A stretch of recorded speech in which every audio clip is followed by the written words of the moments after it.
जय हिंद दोस्तों, आप सभी का स्वागत है आपके अपने YouTube प्लेटफॉर्म डिफेंस चैंपियन में। दोस्तों, आज की इस वीडियो में हम बात करने वाले हैं आप तमाम स्टूडेंट्स के साथ, मेल एंड फीमेल कैंडिडेट्स के लिए इंडियन एयरफोर्स अग्निवीर वायु इनटेक जो आपका बैच है यानी 01 2024 बैच, जिसका रिजल्ट को लेकर आप लोगों के मन में काफ़ी समय से सवाल है। उसके बाद में बड़ा सवाल आता है कि कट ऑफ, उसके बाद में भी सबसे बड़ा सवाल है नॉर्मलाइजेशन, और इसके साथ साथ में कट ऑफ है कि मिनिमम पासिंग मार्क्स क्या रहेगा।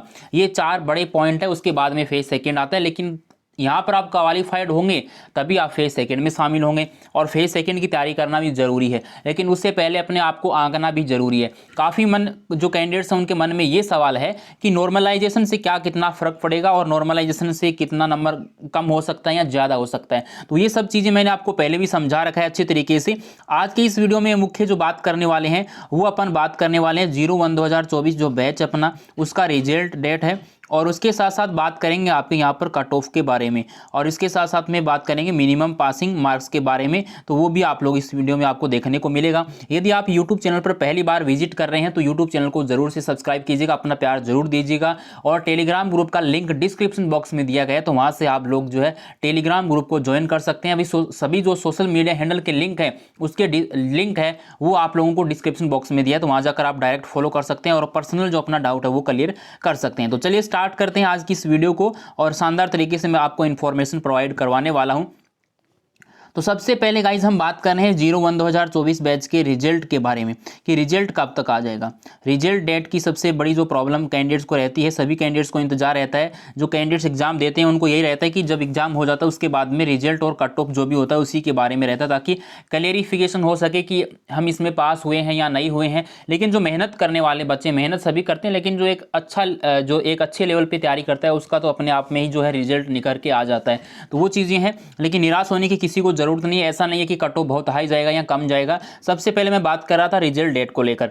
तो लास्ट के दो बैच हैं उसकी इन्फॉर्मेशन मैं आपको दे देता हूं यहां पर, जो हमारे YouTube चैनल पर मिल जाएगा और अदर YouTube चैनल पर भी आप लोग देख सकते हैं। 18 जनवरी से लेकर 24 जनवरी तक आपका जो है एग्जाम हुआ, उसका रिजल्ट आया 15 फरवरी को। ठीक है, रिजल्ट डेट और आप जो एक्यूरेसी एकदम बिल्कुल अच्छे तरीके से मिलान कर लेना, कोई दिक्कत परेशानी आपको कहीं पर भी नहीं आएगी।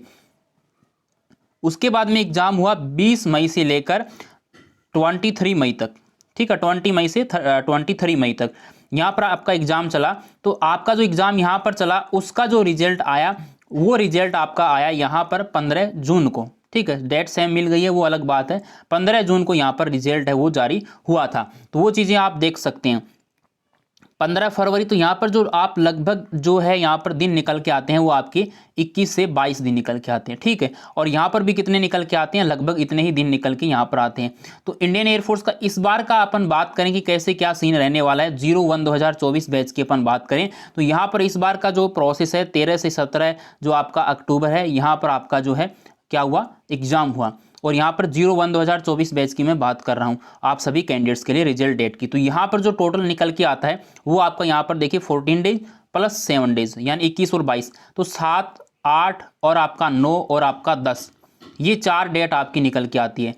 यहाँ पर ज़्यादा चांस है 7 और 8 है आपका नवंबर को रिजल्ट आने का। उसके बाद में भी डिले हो तो 9-10 को भी जा सकते हैं। उसके बाद में क्या आपका दीपावली भी यहाँ पर आ रहा है 11, 12, 13, तो यहाँ पर आपका थोड़ा बहुत जो है मे भी प्रॉब्लम हो चाहे इंडियन एयरफोर्स वाले डिले करें कि आगे भेज दें इसको, तो फिर आपका 15 या 15 से लेकर 20 तारीख के बीच में। लेकिन 101% जो चांस है वो आपका 7, 8, 9, 10 नवंबर को है, और 7, 8 को ज़्यादा चांसेज है 101% कि 7 और या 8 तारीख में से रिजल्ट आ जाएगा। 8 का सबसे ज़्यादा चांसेज है कि यहाँ पर आपका आने का चांस बहुत ही ज़्यादा है रिजल्ट का।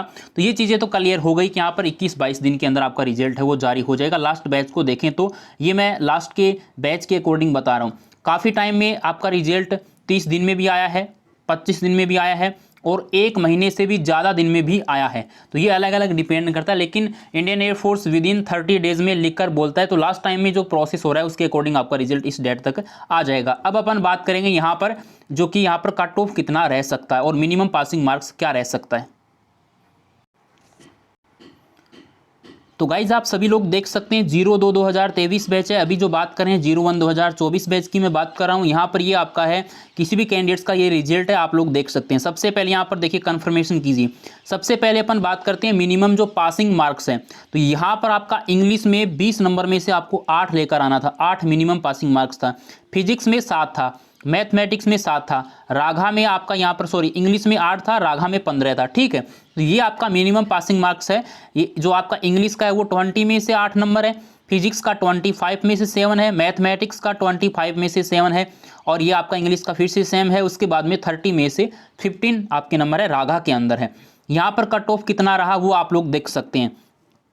ये एक्स ग्रुप का है। ठीक है, तो ये एक्स ग्रुप का कितना कट ऑफ है, 22 नंबर है। मेल कैंडिडेट्स की मैं बात कर रहा हूँ।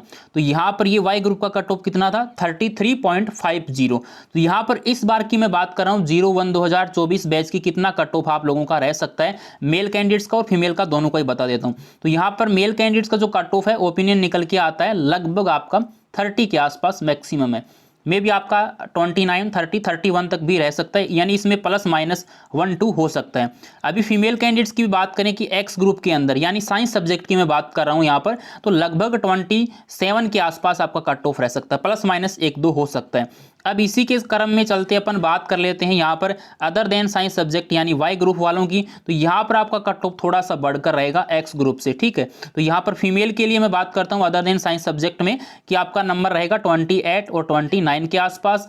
और जो आपके मेल कैंडिडेट्स हैं वो कैंडिडेट्स ध्यान रखें, यहाँ पर लगभग 35 से कम ही रहेगा, यानी लगभग आपका रह सकता है 32 या 33 मैक्सिमम, लेकिन इस क्राइटेरिया से बाहर नहीं जाएगा, इतना कट ऑफ नहीं बढ़ेगा। तो आप लोगों को टेंशन लेने की ज़रूरत नहीं है। लेकिन एक सेफ स्कोर की मैं बात करूँ ना, तो एक्स ग्रुप के अंदर ये आपका मेल है, ये आपका फीमेल है। ठीक है, यानी साइंस सब्जेक्ट की मैं बात कर रहा हूँ यहाँ पर। तो मेल के लिए लगभग आपका 30 स्कोर अच्छा है, यहाँ तक में भी पहुँचते हैं तो नॉर्मलाइजेशन वगैरह मिला के अच्छा स्कोर बन जाएगा, क्वालिफाइड हो जाएंगे आप फेज सेकंड के लिए। फीमेल के लिए लगभग 25 के आसपास का है। और वाई ग्रुप में यही सेम बात करें मेल एंड फीमेल के लिए, तो यहाँ पर लगभग यही 27 के आसपास, और 28 यहाँ पर ये फीमेल के लिए 27 या 28 के आसपास आप मान के चलिए। और मेल के लिए ज़्यादा रहेगा, फीमेल के लिए कम रहेगा 1-2 नंबर। और यहाँ पर लगभग आप 32 के आसपास मान के चलिए, 30 और 31 लगभग है जो यहाँ पर आपका काम बन जाएगा। तो ये चीज़ें आपकी यहाँ पर कवर होती है। अब आप लोग यहाँ पर समझने की कोशिश कीजिएगा कि यहाँ पर आपका देखिए नॉर्मलाइजेशन, देखिए आपको फ़ायदा ही फ़ायदा हुआ है।